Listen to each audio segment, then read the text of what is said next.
Setelah mendengar kakak keduanya mengatakan bahwa sudah ada kabar tentang Kina, Vito segera merebut surat itu dan melihatnya.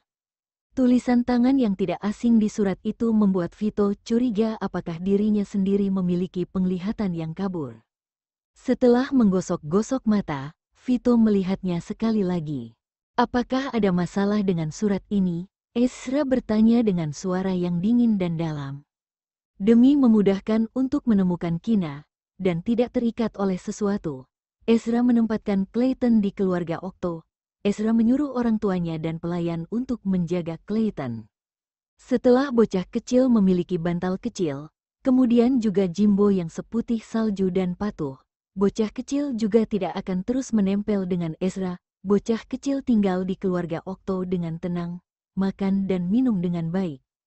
Kakak kedua, ini, jantung Vito berdetak dengan sangat cepat. Vito menahan kesenangannya, kemudian menjelaskan. Ini merupakan tulisan tangan Albert. Apakah kamu yakin? Ezra sama sekali tidak mengenali tulisan tangan Albert. Jika surat ini dikirim oleh Albert, maka bisa membuktikan bahwa informasi yang tertulis di atas pasti merupakan informasi yang benar. Aku tidak akan salah mengenali tulisan tangan Albert. Aku berani menjaminnya dengan menggunakan nyawaku. Vito menjawab dengan sangat tegas dan senang. Satu sisi karena sudah mendapatkan kabar tentang kakak ipar. Satu sisinya lagi adalah wanita yang dicari olehnya selama beberapa bulan, akhirnya sudah muncul. Segera bertindak, Ezra memerintah dengan suara yang dingin. Ezra naik ke dalam mobil dengan kecepatan yang sangat cepat. Pada saat yang bersamaan, Vito juga duduk di kursi yang ada di sebelah pengemudi. Ezra segera menghidupkan mobil dan melaju ke tujuan.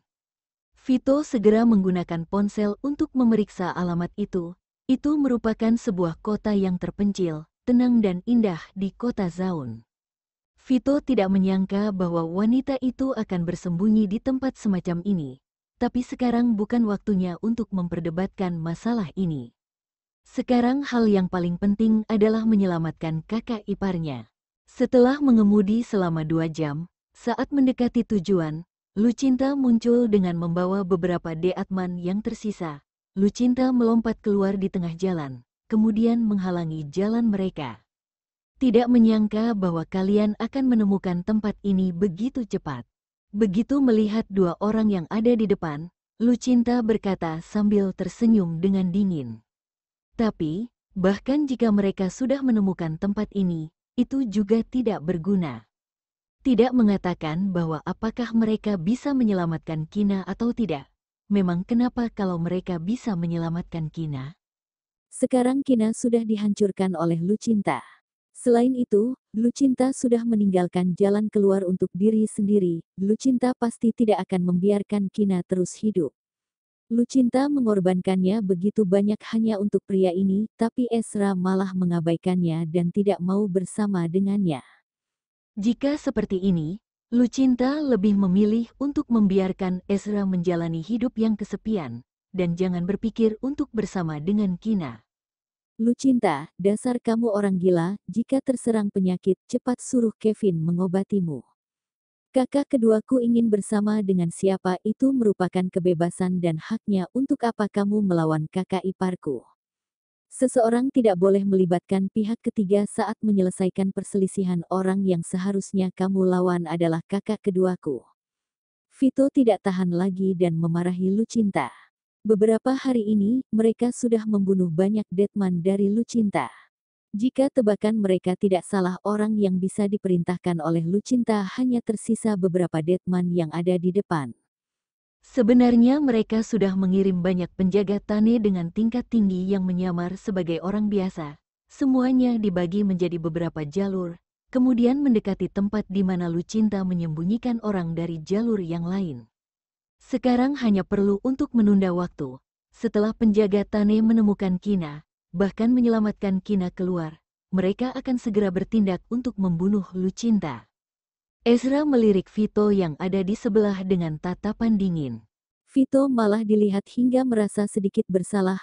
Vito berpikir di dalam hati, dirinya sendiri tidak salah berkata, siapa suruh kakak keduanya merupakan sumber dari semua masalah ini, disukai oleh orang mesum seperti Lucinta, jadi Lucinta seharusnya melawan kakak keduanya. Ekspresi wajah Lucinta menjadi sedikit suram, seolah-olah kakinya diinjak hingga kesakitan. Jika aku sudah muncul di depan kalian sekarang, aku sudah tidak berencana untuk kembali.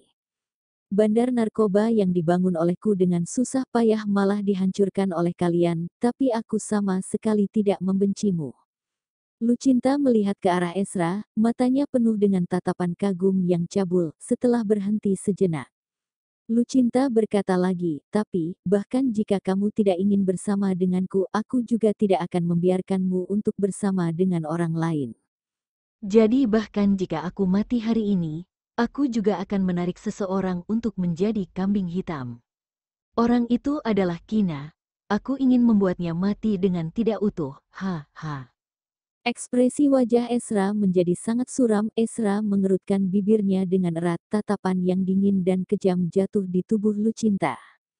Ezra mengenakan headset Bluetooth yang berukuran kecil di telinganya. Ezra mendengar kabar dari penjaga Tane tanpa mengatakan sepatah kata pun. Penjaga Tane mengatakan bahwa sekarang mereka masih berjarak ratusan meter dari lokasi yang menyembunyikan Kina. Itu merupakan sebuah bangunan tua bertingkat 4 atau 5 yang terbengkalai, ada 3 deadman yang menjaga di depan dan belakang bangunan itu, kemudian situasi yang ada di bangunan itu, mereka tidak berani mengambil tindakan sembrono untuk mendekat, untuk sementara waktu tidak bisa mengetahui situasi yang ada di sana. Kemudian penjaga Tane juga memberitahu Ezra setiap struktur bangunan tua itu secara rinci. Ezra segera menyusun tindakan pencegahan dan rencana pertempuran di dalam pikirannya. Ezra baru saja ingin membuka mulutnya untuk mengarahkan penjaga Tane. Ezra langsung mendengar Lucinta berteriak dengan marah, sialan.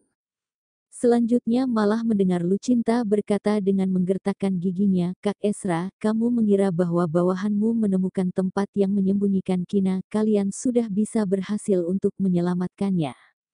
Lucinta tersenyum gila, kemudian mengambil tablet yang dilemparkan oleh Deadman. Setelah melirik sekilas, Lucinta melemparkannya ke depan Ezra dan Vito. 3 menit kemudian, Kina akan diledakkan hingga seluruh tubuh hancur berkeping-keping. Ezra melihat rekaman CCTV yang ditampilkan di layar tablet. Tatapan wanita yang dirindukan olehnya terlihat tidak jelas. Wanita itu terlihat sangat lemah, tapi yang membuat Ezra merasa ketakutan adalah bom waktu yang dipasang di tubuh Kina. Penjaga Tane bertingkat tinggi yang dikirim oleh Ezra, ada yang bisa membuka bom waktu, tapi waktu terlalu singkat. Ezra tidak yakin apakah penjaga Tane bisa sempat membuka bom di tubuh Kina atau tidak, dan bisa menyelamatkannya atau tidak. Situasinya berubah menjadi sangat berbahaya. Ezra malah tidak berbicara, dan juga tidak berani mengarahkan penjaga Tane untuk bertindak. Lucinta ada di depan Ezra. Begitu Ezra mengarahkan penjaga Tane, mungkin saja tidak menunggu waktu peledakan, Lucinta sudah memerintah orang untuk bertindak pada Kina. Tapi penjaga Tane bisa mendengar percakapan kedua orang dengan jelas melalui headset Bluetooth yang berukuran kecil.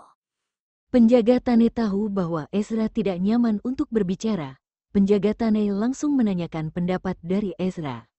Penjaga Tane berkata, Tuan Muda kedua, kami akan membunuh 3 penjaga di luar pada saat yang bersamaan dengan menggunakan pistol peredam suara. Kami akan segera menyelamatkan Nyonya Muda kedua. Master yang membuka bom akan segera membuka bom waktu di tubuh Nyonya Muda kedua. Jika Anda setuju, Anda batuk sekali. Ezra batuk sekali dan berpura-pura untuk menjernihkan suaranya, kemudian berkata pada Lucinta, apa yang ingin kamu lakukan? Lepaskan Kina, tidak peduli apapun permintaan darimu, aku akan memuaskanmu. Aku ingin kamu bersama denganku, apakah kamu bersedia? Lucinta bertanya sambil tersenyum polos, seolah-olah perkataan Ezra membuat Lucinta tergoda. Ezra terdiam selama beberapa detik, kemudian berkata, kamu melepaskannya, aku akan bercerai dengan Kina, kemudian bersama denganmu. Aku tidak akan memaksamu untuk bercerai dengan Kina.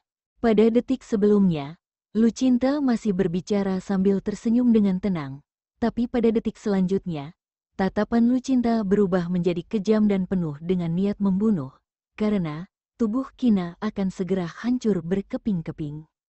Begitu suaranya terdengar, Ezra mendengar suara ledakan keras di headset Bluetooth yang seperti menghancurkan dunia. Ha, ha, ha. Kamu pikir aku akan biarkan orang-orangmu dekati gedung selamatkan Kina? Tubuhnya tidak hanya dipasang bom waktu, tapi juga bom remote. Selama aku ingin dia mati, dia akan. Lucinta belum selesai berbicara, sebuah peluru sudah menembus keningnya, dan sisa asap dingin mengepul di antara alisnya. Dia tidak menyangka Ezra akan menyerang tiba-tiba, bahkan tidak melihat dengan jelas kecepatan kilat Ezra, apalagi menghindar. Sebuah peluru mematikan, dengan kejam ditembakkan ke keningnya saat dia lengah. Suara ledakan keras dari headset Bluetooth, dan informasi dari penjaga Tane, yang mengatakan ada satu penjaga Tane terbunuh saat masuk melakukan penyelamatan. Ini membuat Ezra marah, seketika berubah menjadi iblis pembunuh, pistol di tangannya menjadi senjata mematikan. Para Deatman yang melihat tuan mereka tiba-tiba dibunuh, sekuat tenaga menyerang Ezra untuk balas dendam. Vito tidak perlu turun tangan, dalam waktu kurang dari 2 menit. Ezra yang lepas kendali berlari keluar, menghabisi semua Deatman yang ada di lokasi, tanpa melukai dirinya. Tubuhnya yang memancarkan aura membunuh yang dingin dan kuat berjalan ke sisi Lucinta dengan mata merah, mengambil senjata di tanah, menembakkan semua peluru ke tubuh Lucinta.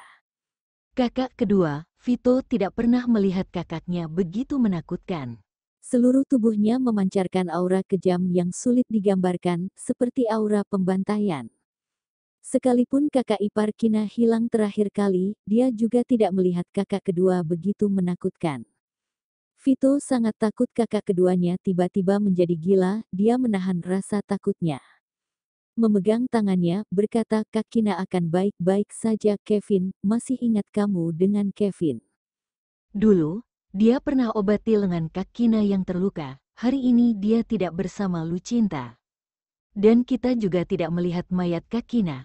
Kalau dia tahu Lucinta akan membunuh Kak Kina, tidak mungkin melihat Kina mati begitu saja. Mendengar kata ini, Ezra yang lepas kendali berangsur-angsur menjadi tenang. Ya, dia hanya mendengar suara ledakan, belum memastikannya sendiri. Selain itu Kevin tidak ada di lokasi. Dia ingat Kevin pernah mengatakan, ingin mengklarifikasi sesuatu dari Kina. Kevin tidak membantu Lucinta membunuh Kina, bahkan membantu mereka menjebak Lucinta. Kina akan baik-baik saja.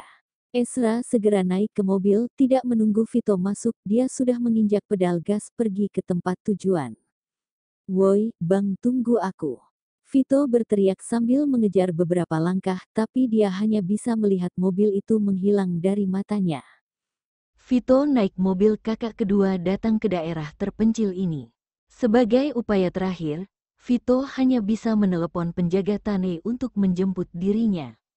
Sambil berdiri di pinggir jalan menunggu penjaga Tane menjemput dirinya, Vito menyalakan sebatang rokok, berpikir keras.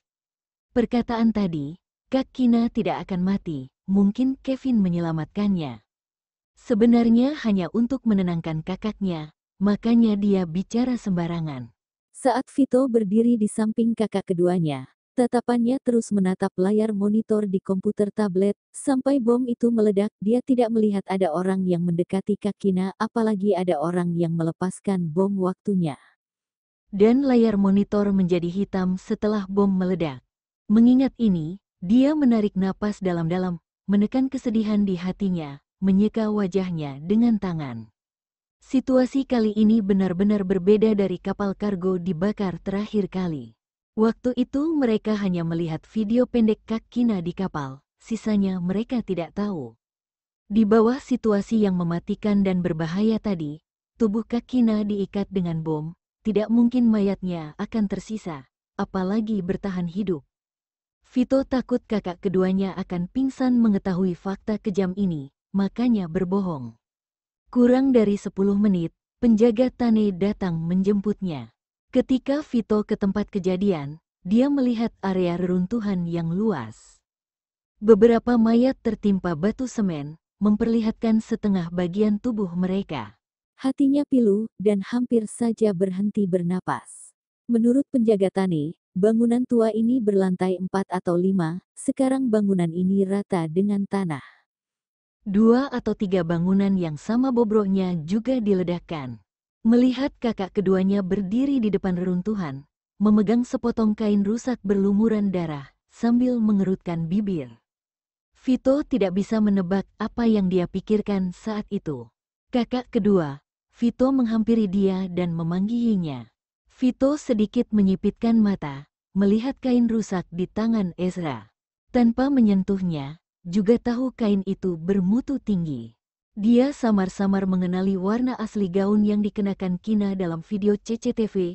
Noda darah itu Ezra seperti tersambar petir, pikirannya kosong, tidak bisa mengatakan sepatah kata pun. Setelah hening cukup lama, Kina tidak akan mati, kata Ezra dengan suara kosong. Tatapannya sangat tenang, seolah semua harapan sirna ketenangan ini sangat menakutkan. Wajahnya yang tampan, dingin dan kaku, menggenggam perat kain di tangannya. Bang, kita undang orang profesional untuk gali ini. Ucap Vito. Mana Albert? Ezra tiba-tiba menyela perkataannya. Vito tercengang ditanya ini, dia baru ingat Albert yang memberitahu mereka tempat persembunyian Lucinta. Kalau tidak, mereka tidak mungkin menemukannya begitu cepat. Albert tahu Kak Kina dalam bahaya, seharusnya tidak akan tinggal diam melihat Kak Kina dibunuh. Meski begitu, juga tidak dapat mengubah fakta bom itu meledak di tubuh Kina, belum lagi dia tidak melihat sosok Albert di video. Albert tidak menghubungiku. Aku juga tidak bisa hubungi dia, jawabnya jujur. Albert memiliki hubungan baik dengan Kak Kina. Kalau saat itu Albert ada di dalam gedung, dan berencana menyelamatkan Kina. Vito segera menyingkirkan spekulasi mengerikan ini. Tidak, Albert tidak mungkin ada di sana saat itu. Cari Albert, utus orang profesional gali tempat ini. Ucap Ezra, kalau hidup harus lihat orang, kalau mati harus lihat mayat. Baik, Bang. Dia langsung setuju. Vito tahu tidak mungkin kalau mati harus lihat mayat. Apalagi kekuatan bom ini langsung meratakan gedung bertingkat, sementara Kak Kina hanyalah manusia biasa yang diikat dengan bom.